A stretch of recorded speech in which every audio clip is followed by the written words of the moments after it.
10 of the biggest box office flops from the 80s and 90s that featured A-list actors. Hollywood loves a blockbuster, but sometimes even the biggest stars can't save a movie from disaster.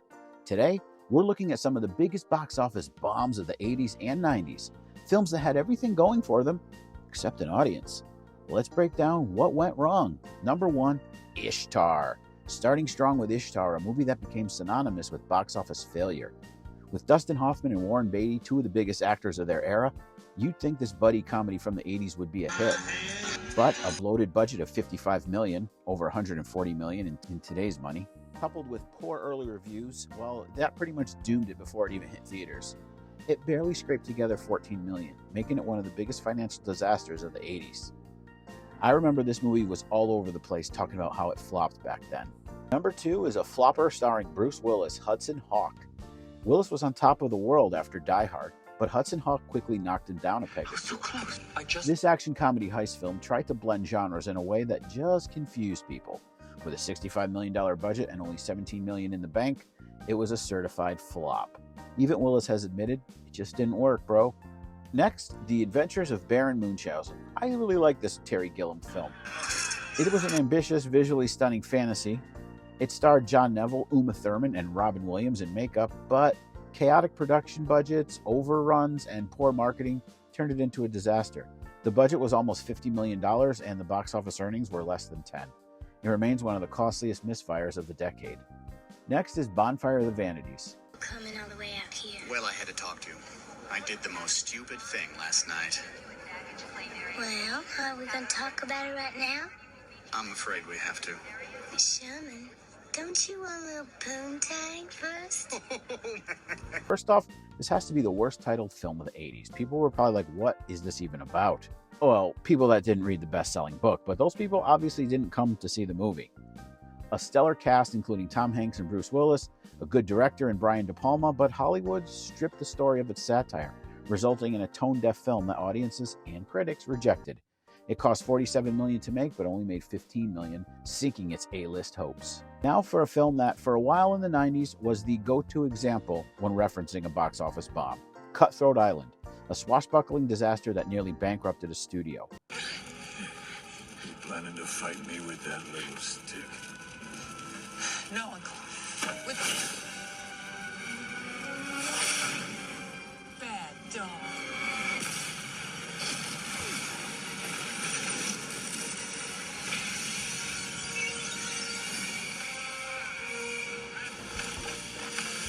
Gina Davis and Matthew Modine starred in this pirate adventure that cost a jaw-dropping $98 million, but only brought back $10 million. A combination of poor marketing, bad press, and changing audience tastes, I guess? Well, they sank the ship before it even left dock. And now we're talking about bombs in the water. Well, then I guess it's time to rag on Kevin Costner. Two films I actually liked, but didn't live up to the hype. First up, Waterworld, which is actually one of my favorite 90s action movies. Is it? I'm a busy man. I thought you should know. You're down to exactly 4 feet, 9 inches of black stuff. Thank you, sir.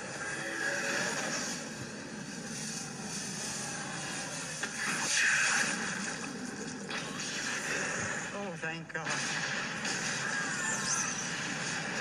It made money, just not in theaters. At the time, it was the most expensive film ever made, with a budget of 175 beans.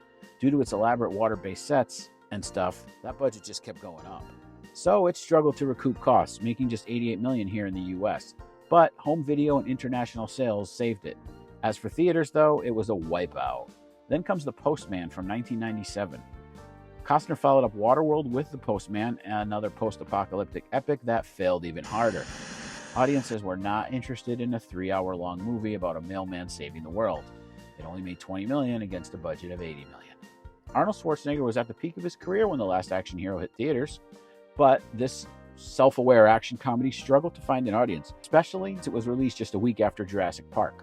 Despite an $85 million budget, it only pulled in $50 million domestically, making it one of Arnold's rare misfires. I'm a big fan, but your last movie really sucked.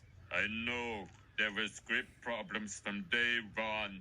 Yeah, I'll say. Imagine kicking my ass, McBain. Maria, my mighty heart is breaking. I'll be in the Humvee. As we get toward the end here, I'm going to include two films that came out in the very early 2000s just because. The first one is Battlefield Earth, which actually came out in 2000. John Travolta's sci-fi epic lost nearly $80 million and became a legendary disaster. You must be looking for... It explicitly says that this is a temporary assignment.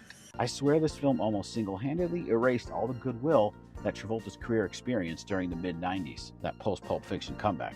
And finally, there's a film that I've never seen, Town and Country from 2001. But it's too infamous to ignore. It had a powerhouse cast, Warren Beatty, Diane Keaton, Goldie Hawn, but endless reshoots and production delays ballooned its budget to $90 million, and it earned a humiliating $10 million.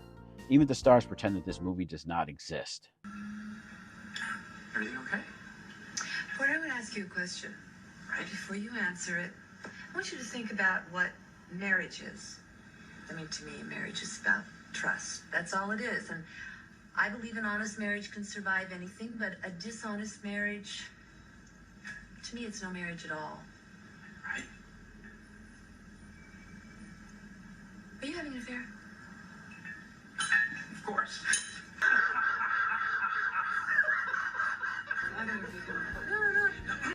These films prove that even the biggest stars and budgets can't guarantee success.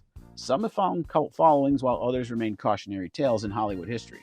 Which one do you think was the biggest flop? Am I forgetting anything? Let me know in the comments, and please follow for more 80s and 90s pop culture and nostalgia.